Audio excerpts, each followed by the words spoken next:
Apostle Peter first wrote his letter, times were troubling. If you've been with us, you know of the moral digression we've referenced in the empire, the philosophical, the religious confusion, governmental corruption, rising taxation, economic burdens, the lowering of the value of human life, and the clouds of persecution that are gathering. Christians, as you know, in this letter are scattered throughout the empire. They are being mistreated, and that's growing. They're being maligned, marginalized, rejected by family members, overlooked or singled out by employers. Some were even beginning to experience persecution and imprisonment in the form of abuse or even death. In addition to all of that, they were living under the reign of an emperor who was losing his grip on sanity, increasingly insane, even more alarming, more and more openly brutal and hostile toward Christianity. So when the early church, under the reign of Nero, receives Peter's inspired letter, and by the time they get to chapter 2 and they read this in the assembly, they might have concluded that Peter was the one who was losing his mind. In fact, if you'll turn to 1 Peter chapter 2, we're going to read the opening line in the next verse in line, and it's really a new subject, and because of that, we're going to address it as a new subject. We're going to call this series of studies Above Politics and Parliaments.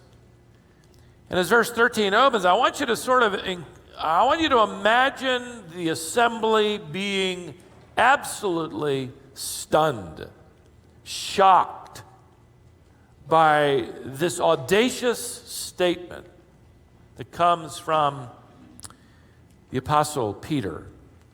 Notice as we pick it up at verse 13, submit yourselves for the Lord's sake to every human institution, whether to a king as the one in authority, or to governors as sent by him. Let's stop there for a moment, or several. Obviously, we got to lay a little groundwork on this subject and the context here. And the minds of the early Christians, questions, after reading something like that or hearing that said, would have been swirling around. It would have probably created an uproar in the assembly. I think that's why Peter and Paul elaborate on the subject, and I'll reference some of what Paul says.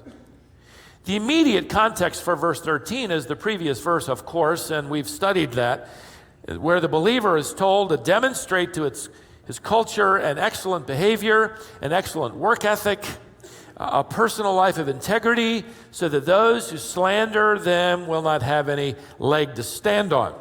And Peter reminds them in verse 12 that they are being scrutinized. Don't ever forget you're being watched by your culture.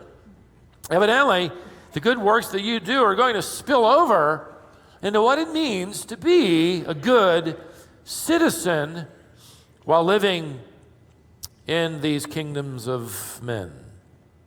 That's the immediate context. Now, the larger context that I want to sort of address as we work our way kind of through an introduction here, it's going to last a long time, by the way, just to warn you. The question is, the believer grapples with this. How do I respond to government? How do I interact?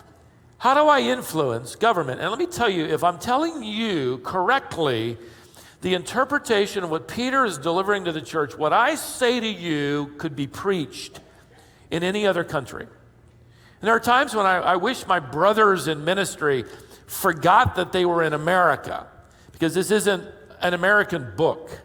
So if we correctly interpret and preach the word, I could preach this in the Sudan, I could preach this to a house church in China, and I can preach it to you.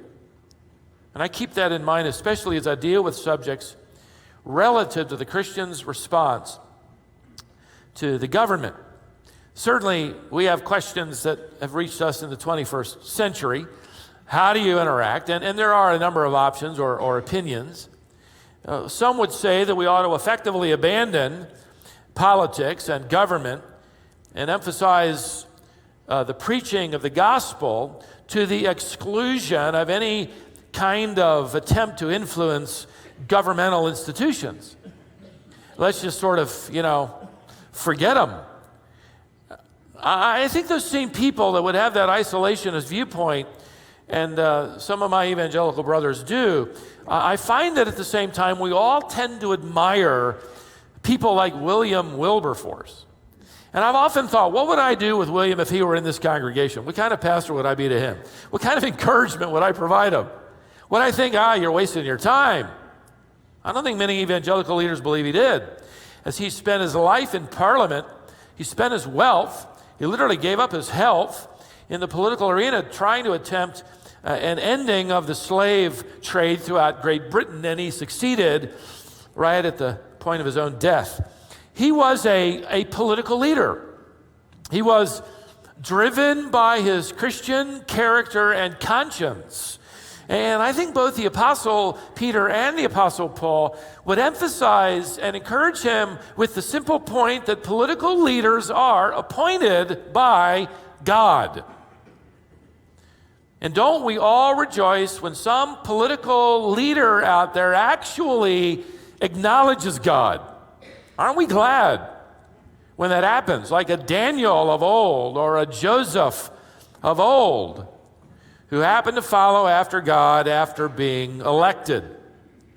While the mission of the church is spiritual, the gospel is our primary message. God happens to call men and women into spheres of influence where they can carry into their culture a biblically informed conscience and work ethic and influence, so that they, with their own skill, spread the influence of Christianity in their worlds of law or business or labor or finance or education or industry or construction or medicine or whatever else it is that you all might be involved in as your sacred vocation, your vocatio, your sacred calling from God. In fact, St. Augustine, the early church theologian from the 4th century, wrote that believers who serve in governmental positions are, quote, blessings bestowed upon mankind. And are they ever, right? Blessings bestowed upon mankind. Wayne Grudem, who has spoken for me in the recent past, in recent years has written a rather massive book. You can hurt somebody with it. It's so big, but it's entitled Politics. And sort of wading through it. But in this book, he summarizes the influence of Christians on governments and cultures throughout history. And it's I could spend all morning doing this, but I'm not going to do it. Let me just sort of edit his comments down. But he said this: Christians were the ones primarily responsible for outlawing infanticide, child abandonment, abortion in the Roman Empire by AD 374, historical records will validate all of this. Christians primarily were those who led in the outlawing of the brutal battles to the death of gladiators by AD 405, even though our culture romanticizes it all. It was wicked and evil. They instituted prison reforms that included segregating male and female prisoners. Imagine what that would have been like without that segregation. They stopped the practice of human sacrifice among the Prussians and the Irish. I got Irish blood in me. I didn't know they were sacrificing each other. They argued and eventually outlawed pedophilia, rampant, by the way, when Peter was writing this letter. Christians primarily were the reason behind the granting of property rights and other protections for women. In fact, if you read, as I have, the biography of William Carey, you know how he confronted the societal norm that required the burning alive of widows. When their husbands died, the widows were supposed to get on the pyre and be burned as well. That was outlawed in 1829. William Wilberforce, whom I mentioned earlier, it's interesting if you read anything about him, he gathered regularly with a group of wealthy and influential believers, and they strategically developed ways to influence their culture by bringing to bear their, what they called, Christian conscience. Not only did they successfully end slave trading by 1840, they also organized the Society for the Education of Africans. They organized the Society for Bettering the Conditions of the Poor, the Society for the Relief of Debtors. And by the way, they saw the release of 14,000 prisoners who were in prison because they were indebted, 14,000 over a 5-year period of time, which actually allowed these prisoners to be released to go get a job and pay off their debt, which is a novel idea. They also established hospitals for the poor and the blind. You go all the way back to the first century when Peter was writing this, and there weren't hospitals. It would be the Christians that developed them because Christians cared. The Romans only cared for their soldiers who were injured. And they also, Wilberforce and his friends helped war widows and veterans in need of medical and psychiatric help. And listen to this. Wilberforce and his friends were nicknamed the Saints. The Saints. A name, Grudem says, they bore with gladness. I wasn't really reading this biography of Hannah More. It just sort of coincided. I'm always trying to read at least one biography, but Hannah More was a woman who greatly influenced her culture in Great Britain. In fact, she was a close friend of William Wilberforce's and also a friend of John Newton. We just learned a chorus that takes one of his statements. My sins were many, my merits were none. And John Newton was a slave trader, became a pastor, and mentored William Wilberforce. Well, Hannah More knew them both and worked with both of them, encouraged both of them. In fact, it's interesting, in her biography, she includes, sort of as an aside, this interesting event where Wilberforce was struggling with coinciding his Christianity with politics, and he wondered, should they be left separate? And so he wrote Newton and asked him. And Newton, by this time, is this old pastor. And he wrote him a letter back saying, and I quote, he wrote William saying, "Stay at your post and do not give up the work, for you have been placed there by God." End quote. Which, by the way, I think is biblical advice because those in political arenas have been placed there by God. Romans 13, appointed by God. Now, just as another aside, and I'm really moving over here to the left, I got to eventually get back in the mainstream, but I found it interesting as I was reading this week, Hannah More went against the status quo of her own British culture in devoting her life to teaching women subjects that were not taught to women: science, mathematics, industries. They weren't taught the languages of Latin, Greek, or Hebrew. She thought they ought to know. So she began a school to teach them. This is almost 200 years ago.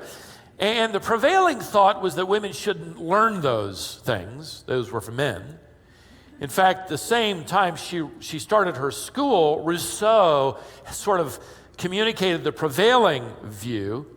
And he wrote that women were only to be educated in whatever related to men, how to please them, how to be useful to them, how to raise them when young, and to care for them when grown. And of course, we appreciate all that. We'd all starve men, wouldn't we, if it weren't for them? But there's more to this.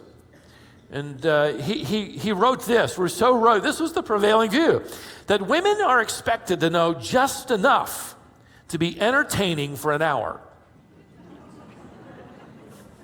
I think it's hilarious. So Hannah More's ideas about educating young women was not welcome. In fact, one medical doctor, she records, agreed with Rousseau by speculating, and he wrote, "If women are educated in the same subjects as men, it will harm their reproductive organs." What compelled Hannah More to violate the status quo? her understanding of the Scriptures. In fact, it relates back to the Protestant Reformation. And one of the doctrines that came out of the Protestant Reformation emphasized what we call the individual priesthood of the believer. And Hannah More writes that she was convinced that women should be able to read the Bible for themselves, even in the original languages. Now, the mission of the church is not to set up educational systems or systems of law or medicine or industry. But it is the mission of individuals within the church to accept that God-ordained post where God has placed you to bring your Christian character and your Christian conscience to bear, your biblical convictions to bear upon your world of education, of industry, of medicine, of law, and certainly of government and politics. In fact, I don't know of anybody in the evangelical church today that doesn't applaud the work of William Wilberforce, or those who know her of Hannah More, or certainly Pastor John Newton's advice. In fact, most of the unbelieving world looks back on what they did as admirable. Those were good works. Those were good things. Frankly, I think we need a new generation of William Wilberforces and Hannah Moores and John Newtons. We need a fresh generation of reformers in education and finance and law. We need a Christian conscience on the Board of Education in Wake County. Wouldn't that be great? Maybe one of you will run for that. We need Christians with wisdom in the fields of law enforcement and banking and tax reform. We need Christians in every aspect of life as God assigns you to the post. You don't live here. I do. You don't have to. You actually get to go out and influence your culture that will never come listen to me. That is your sacred calling. That's another Reformed doctrine of vocatio. And we need to pray as Paul challenged the church in Rome to pray. In fact, he commended, he greeted those in Caesar's household, Caesar's administration. There were those tucked in under Nero who were believers. So in our generation today, what that means is we need believers in the White House, in all those subcommittees that we're hearing about every day on the news. We need wise believers in the discussion that affects our world and our culture, even our national debt. One author I was reading said, when you think of the debt the next generation is going to have to live with, it's no wonder babies are crying when they're born. We need men and women who love Christ first and foremost, but who accept their post as that of God's assignment, who will love Christ enough to introduce him wisely and winsomely into their business, their school, their post, their classroom, in fact, into every phase of life. I think that's what Peter has in mind, and Paul certainly, as you study what he wrote in Romans chapter 13. All right, now with that in mind, let's dive in a little closer to Peter's exhortation. First of all, I want you to notice again the command, verse 13, submit yourselves for the Lord's sake to every human institution. Submit, literally place yourselves in an attitude and posture of submission. And his word, his command carries this idea of urgency. And then these were urgent times. They're being accused of sedition. They're being accused of wanting to overthrow Rome. How do you handle that? Well, don't plan to overthrow Rome. Don't plan sedition. Submit, which means it doesn't matter if you elected them or not. In fact, these people certainly didn't elect Nero. There weren't things called ballots. It doesn't matter if you agree with them or not. It doesn't matter if you liked them or not. There was little to agree with or like about Nero. And Peter's writing to believers under the shadow of Nero. And he writes to them, in fact, Paul writes to them in Romans 13 this way: there is no authority except from God, and those which exist are established by God. See, that takes your perspective, and you sort of transcend politics. You begin to think above politics and parliaments. Imagine that kind of startling statement of God's sovereignty. They've been placed in power by God. In other words, you might not have wanted them, but God evidently did, even though he doesn't give you an explanation as to why. He wasn't surprised by Nero's rise to power. In fact, he orchestrated it. He put him there.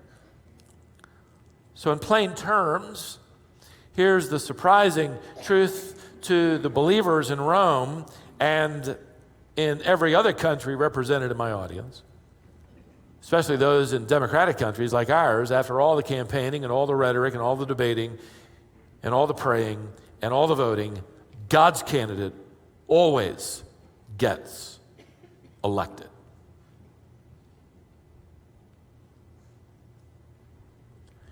Now, at this point in Peter's letter, in fact, this would be a great time for Peter to say, here's how you overthrow Nero. You know, put step 1, 2, and 3 in place. Persecution is brewing. Nero has obviously lost his grip on sanity. It's time to overthrow the Roman Senate while we're at it, because they're weak and they will not stand up to him and his escapades and now his brutalities.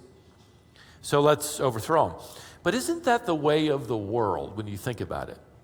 Isn't the manner of the world to unseat? Isn't the manner of the world to gain power? They live and breathe this stuff. In fact, it isn't going to be long before Nero's throat is cut by his political opponents. In fact, if you study the history of Rome, you know that very few Caesars died natural deaths. So here's how the church shows herself to be uniquely different. We don't reach for the dagger. We don't try to yell at her. We place ourselves in respectful submission to that office of authority, so long as they're not asking us or demanding that we violate Scripture. So long as Scriptures are not violated, a Christian is known then for his quiet respect. In fact, the verb translated to submit is actually a military term, refers to lining up in rank and file.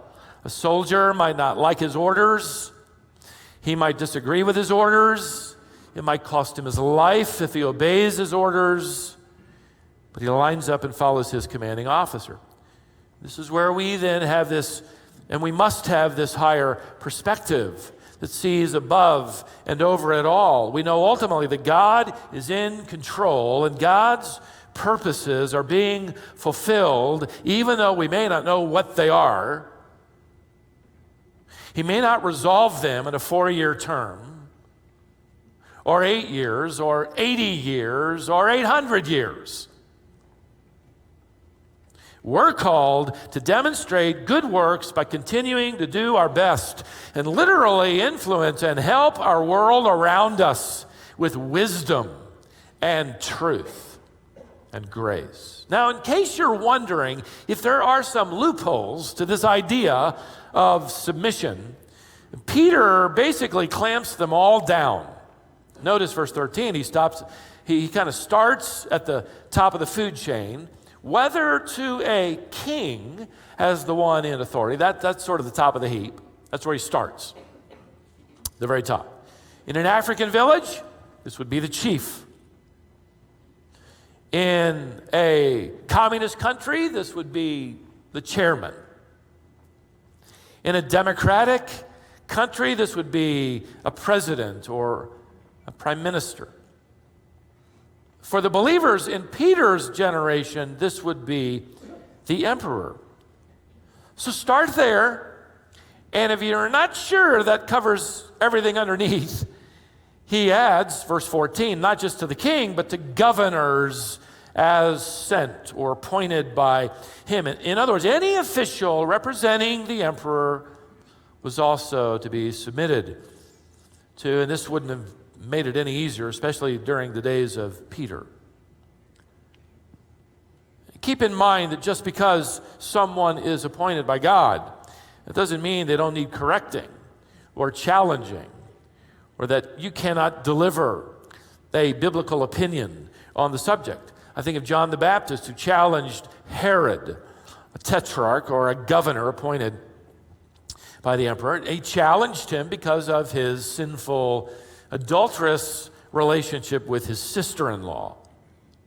Now, that didn't really resolve anything as far as John the Baptist is concerned. In fact, that brought about his death. He was beheaded because of it. Pontius Pilate was also a governor.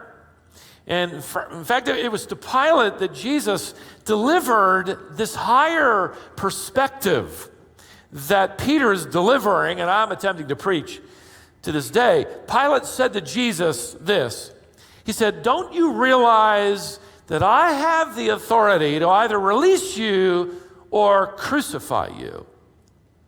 And Jesus responded by saying, "You have no authority over me unless it has been given to you from above." Let me just take you on a little higher perspective. John chapter 19. Felix is another governor during the days of Paul, especially. We learn from Acts chapter 24 that he was corrupt. He was given to accepting bribes. In fact, because Paul wouldn't bribe him, he kept Paul under house arrest. And there was one occasion where we're told that Paul had a conversation with Felix. I really wish we had a chapter on that one. But all we're told is that Paul talked to him, quote, about righteousness and the coming judgment.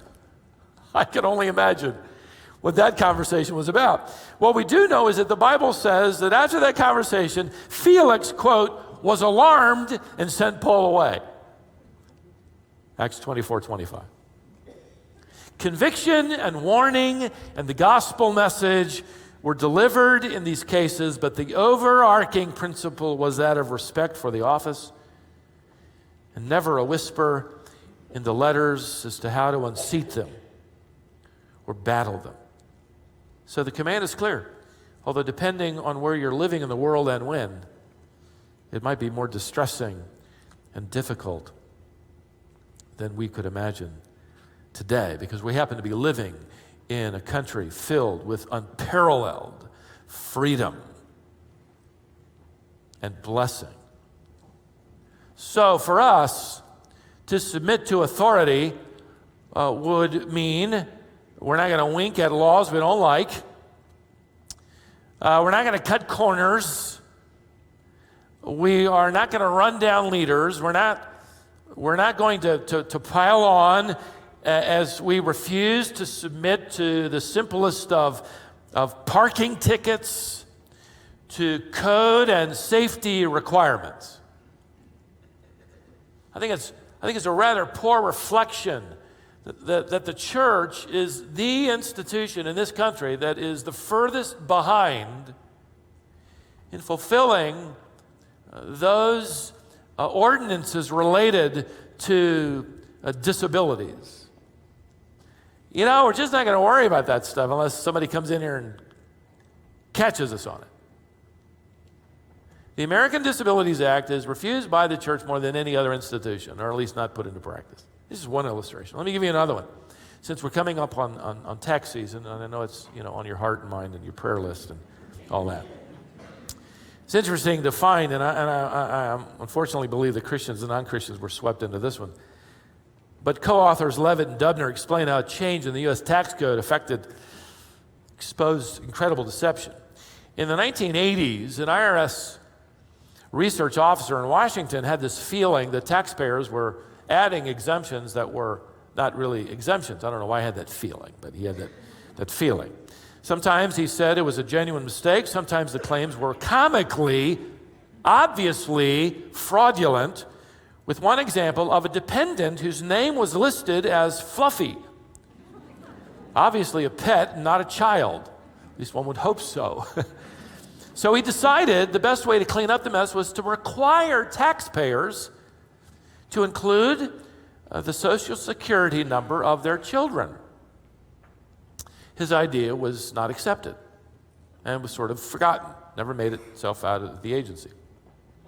A few years later, as Congress is clamoring for more tax revenue, his idea was remembered by somebody and it was brought up, and then they agreed. It was rushed forward and turned into tax law for the year 1986.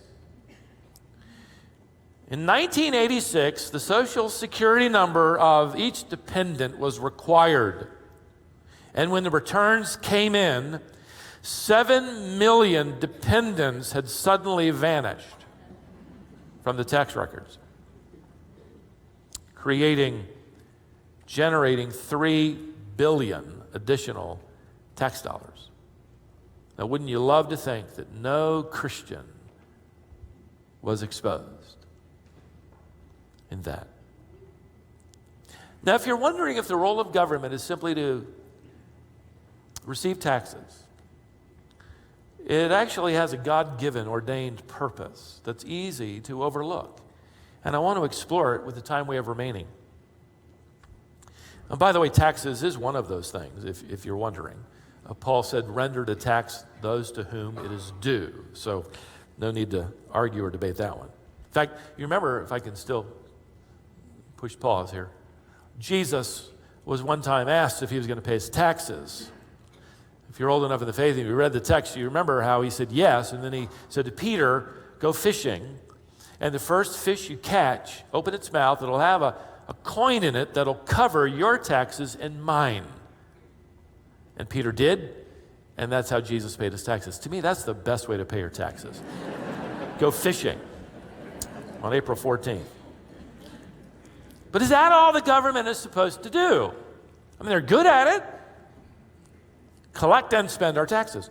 Well, Peter actually gives a pretty interesting summary of the job description of a good government. Look at verse 14, and the implications are really interesting to me.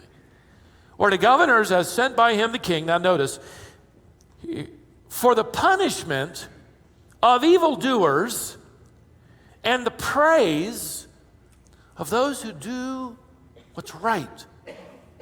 Did you ever think about the fact that that was the job description of a government? To punish evil and praise good? I mean, that sounds, dare I say it, like moral legislation to me, doesn't it? The idea that morality cannot be legislated is a myth. From laws that punish pedophilia and murder, that makes a judgment on moral behavior. In fact, laws that require you buckling your seatbelt and drunk driving restrictions, that values human life. Listen, that's legislation driven by an internal moral compass regarding the value of life and a distinction between right and wrong.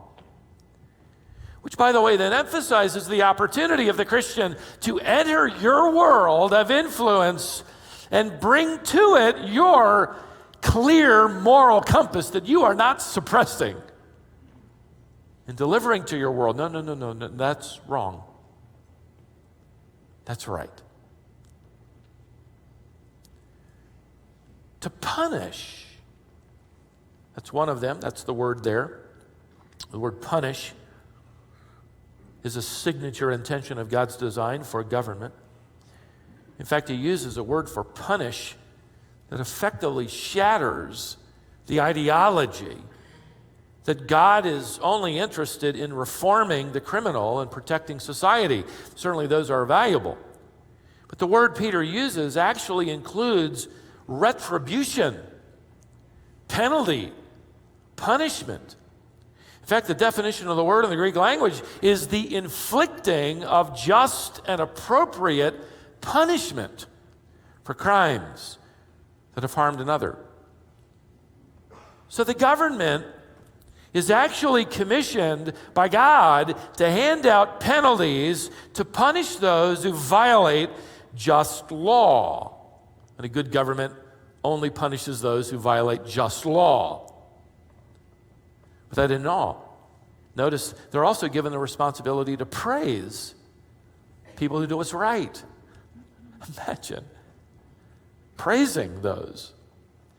Peter uses a word that can be translated commending, or even recognizing those who are doing right. In Great Britain to this day, outstanding citizens are given knighthood as a special commendation for their service. In fact, they dispense special awards to ordinary citizens for just doing their job well. I was watching a documentary a few years ago, watching Queen Elizabeth. It was sort of cataloging the different people who were being commended by her, just individuals in their jobs that were being acknowledged by her. And it was incredibly touching to watch one man who had been a sheep herder all his life. He'd just done it well.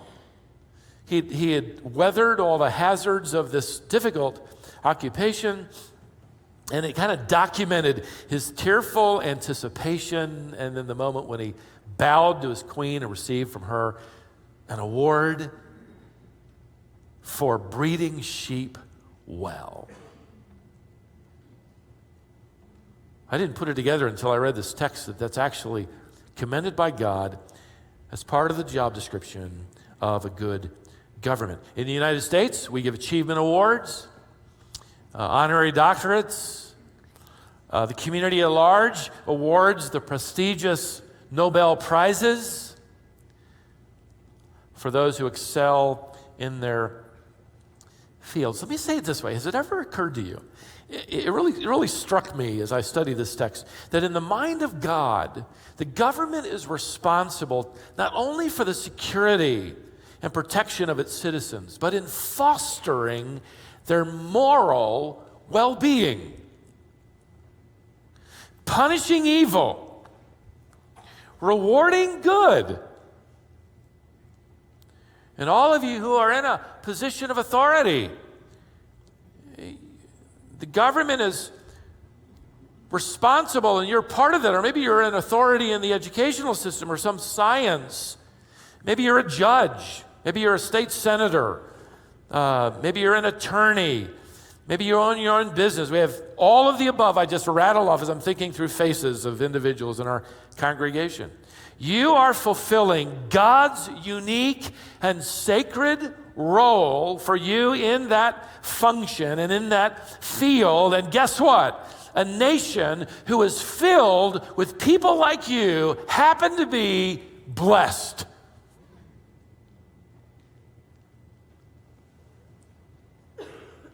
Incredibly blessed. But imagine what it was like when Peter wrote this. We see it even in some of the digression in our own culture, where everything's turning upside down, where evil is being rewarded and good is being punished. So why bother then in that kind of culture? Well, that kind of culture fits well within Peter's. Peter assumed that we'd probably ask the question, what about that kind of culture? And he gives two incentives for submitting. Let me give them to you quickly. First, notice verse 15. For such is the will of God. Oh, bother. There you have it. It's the will of God. You don't really need to say anything else. He does, but that's it. You are following the Lord's direction by respecting and submitting to those in authority over you. From your teacher to your government, to your parents, by the way. And most often, God does not explain why He's placed that king or that governor or that government in power, but we know it's according to his purposes, and we're willing to leave the explanation to him. God has given us his word. Secondly, you're not only obeying the Lord's direction, you are silencing the Lord's opposition. Notice, for such is the will of God, that by doing right, you may silence the ignorance of foolish men or foolish man. It's interesting to me how Peter doesn't really pull any punches. He refers to those who are spreading slander. And we know from history that they were being slandered as treasonous, seditious. How do you silence that? By showing respect for the king. Now, you're not going to burn incense to him. You're going to worship him. He didn't descend, from the gods. He didn't come from the sun. He's immortal. But that also doesn't mean you march on him and you throw verbal missiles at him or her, or you attempt to unseat them. You silence them in this respectful behavior by doing good in your world. In fact, Peter writes you muzzle them. You could understand that. And he implies that these slanderous people are dogs that are yelping and snapping and biting, and they need to be muzzled. He also describes them here as ignorant. You muzzle the ignorance of foolish men. It's important to understand that he's not referring to uneducation. He's not saying they're ignorant, they didn't get through school or they really did poorly on their SATs. He's referring to willful, hostile rejection of the truth. This is willful, hostile, yapping and snapping and biting, which makes his counsel all the more remarkable. How do you silence vicious, hostile, biting slander from people who are repressing the truth?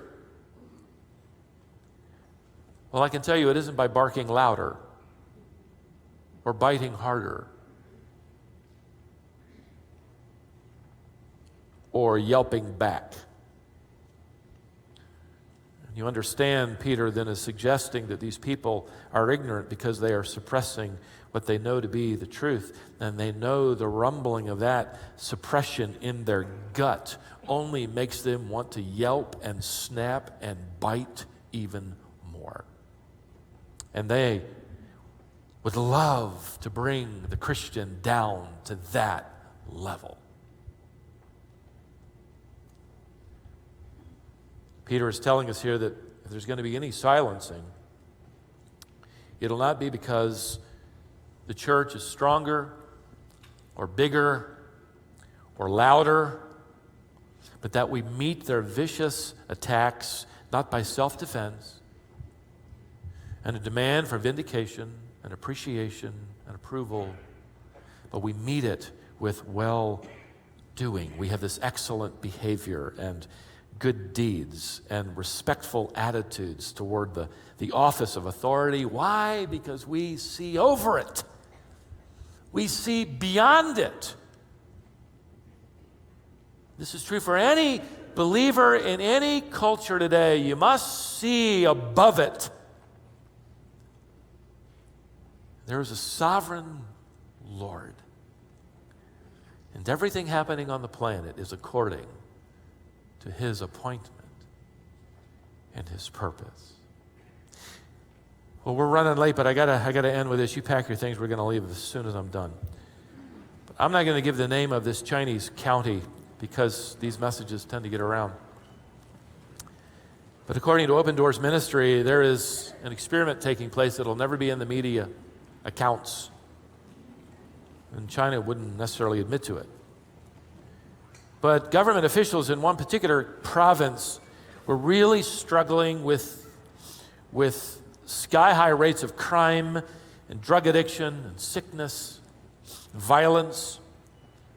Finally, in desperation, Open Doors Ministry in their newsletter that I got a hold of recorded this, if you can believe it, in the mid-1990s, these Chinese officials in that particular province turned for help to those they observed as good citizens who just so happened to be, would you guess it, Christians. One official was interviewed at length, though he wouldn't give his name and didn't want to be identified. He said, "We had to admit that these people were a dead loss to us because of their addiction to opium. Their addiction made them weak and sick, and then they would go to one of their priests, and their priest would just require animal sacrifices of such extravagance that the people became even more poor, and because they were now even more destitute, they stole from one another and committed crimes against each other, and law and order deteriorated. It was a vicious cycle that no amount of propaganda could break." Then he said, "We noticed that in some villages in this county, there were people who were actually peace-loving. No drug problems, no stealing. These households also seem to have plenty of chickens and pigs to eat. So we commissioned a survey to find out why these villages were different. And to our," he said, "astonishment and embarrassment, we discovered that these villages had a majority of Christians." So 19 years ago to this day, they began an experiment. It's unofficial and unreported to the media. But they picked out the worst village in the Yunnan province. I won't give you the county. It had 240 people living in the village. 107 of them were addicted to opium. The Christians agreed to be bused into the village, and the government covered all their expenses. Imagine that. Then the villagers were herded together by the police, and the Christians were given an opportunity to give their personal testimonies of faith in Jesus Christ and the difference he'd made in the way they lived. They visited several times. A year later, there were 17 new Christians in this village, the first. They soon became established financially because they stopped spending money on opium. 8 of the 17 soon saved enough money to purchase sewing machines and start small businesses.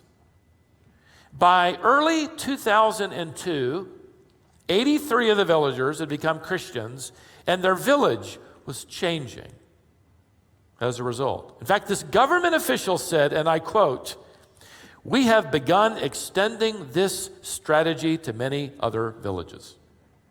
End quote. What are these officials now accusing Christians of doing? Nothing. They've been muzzled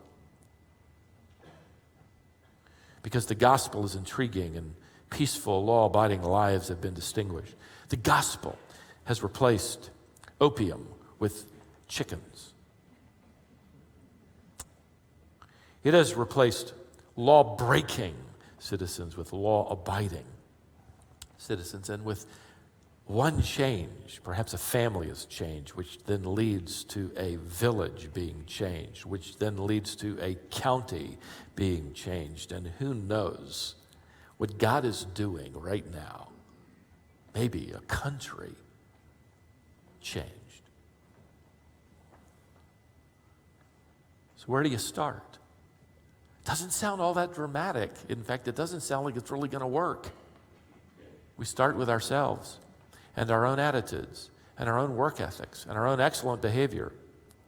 For the Lord's sake, respect those.